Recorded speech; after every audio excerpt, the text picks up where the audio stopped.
যতদিন বাঁচবে বাড়ি নিয়ে যান, আর যত যত কাছের মানুষ আছে অন্তত মারা যাওয়ার আগে একবার শেষ দেখাটা দেখি।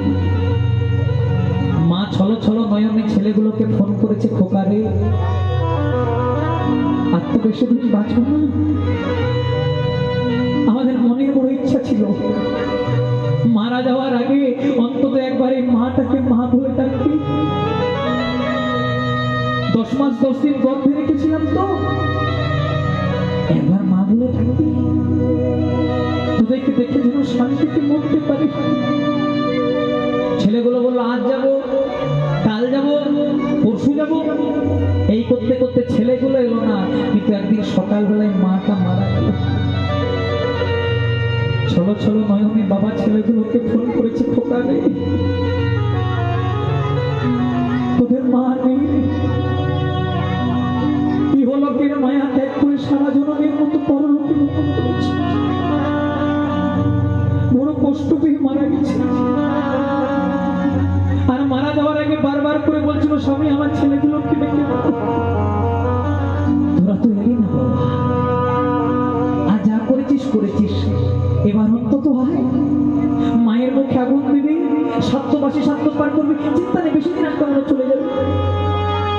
ছেলেগুলো বললো বাবা মা যখন মারা গেছে যেতে হবে, কিন্তু আমরা তো আমেরিকাতে থাকি, ভারতে যেতে গেলে মিনিমাম 3 দিন সময় লাগবে। ওই 3 দিনে যেন মায়ের দেহটা গলে না যায়, দুর্গন্ধ না হয়, যেন রক্ত না বেরোয়, মায়ের দেহ ফ্রিজার করার মানে বরফে রাখার ব্যবস্থা করবে। ডাক্তারি পরামর্শ নিয়ে 3 দিনের জন্য মায়ের দেহটাকে বরফের মধ্যে রেখেছে। যেই না 3 দিন পেরিয়েছে, বড় ছেলেটা একটা বড় ব্যাগ নিয়ে বাড়ি ঢুকেছে। বাবা আর থাকতে পারে, ছেলেটাকে জড়িয়ে ধরে বলছে, খোকা রে এতদিন সময় হল, যে মা সবকিছু পরিত্যাগ করে তোদেরকে এত বড় করলো, তার জন্য একবার আসতে তোর মা বড় কষ্ট পেয়েছে, মারা যাওয়ার আগে কত কাঁদছে, কিন্তু তোরা তো এলি না বাবা, আর যা করেছিস করেছিস, এবার অন্তত মায়ের মুখে আগুন দিয়ে। এতক্ষণে বাবা লক্ষ্য করেছে বড় ছেলেটা এসেছে, কিন্তু ছোট ছেলেটা আসে না। বাবা বড় ছেলেকে বলছে, হ্যাঁ রে খোকা তুই এলি, আর আমার ছোটটা তো ছোট ভাই আসে। ছেলেটা বলছে, বাবা আমরা 2 ভাই একই কোম্পানিতে চাকরি করি, তো তাই 2 ভাইকে একসঙ্গে ছুটি দিল, তাই ছোট ভাই বলে পাঠিয়েছে আজকে মা মারা গেছে তুই যা, আর যেদিন বাবা মারা যাবে সেদিন আমি যাব। বাবা হাত থাকতে পারে, ছেলেটাকে জড়িয়ে ধরে বলছে, অনেক ধার্মিক কথা বলে দিয়েছিস বাবা। ঘরের মধ্যে গিয়ে দরজাটাকে দিয়ে দিয়েছে। 2-3 বার ঠক ঠক করার পর দরজা যখন খোলেনি, দরজাটাকে ভেঙে দিয়েছে। দেখছে বাবা ফ্যানে গলায় দড়ি দিয়ে ঝুলন্ত অবস্থায় দাঁড়িয়ে আছে, আর হাতে একটা চিঠি শোনালো, খোকারে অনেক যত্ন করে মানুষ করেছিলাম,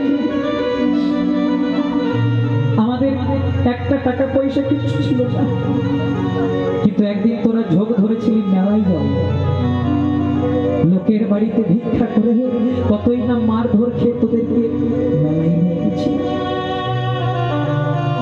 কিন্তু তোদের চাহিদা পূরণ করতে পারিনি বলে শুধু রাত্রিবেলা বড় করেছিলাম।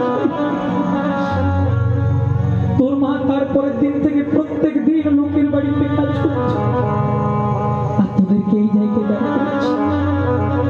কিন্তু এত বড় কথা বলে দিই বাবা, যে আজকে মা মারা গেছে তুই এসেছিস, আর যেদিন আমি মারা যাবো ছোটকে পাঠাবি, এই নে ছোটকে বলে আর কষ্ট করে আসতে হয় না, আমিও আমার প্রাণটা ত্যাগ করলাম, তুই এক ভাই সারা জনমের মতো আমাদেরকে ছেড়ে চলে।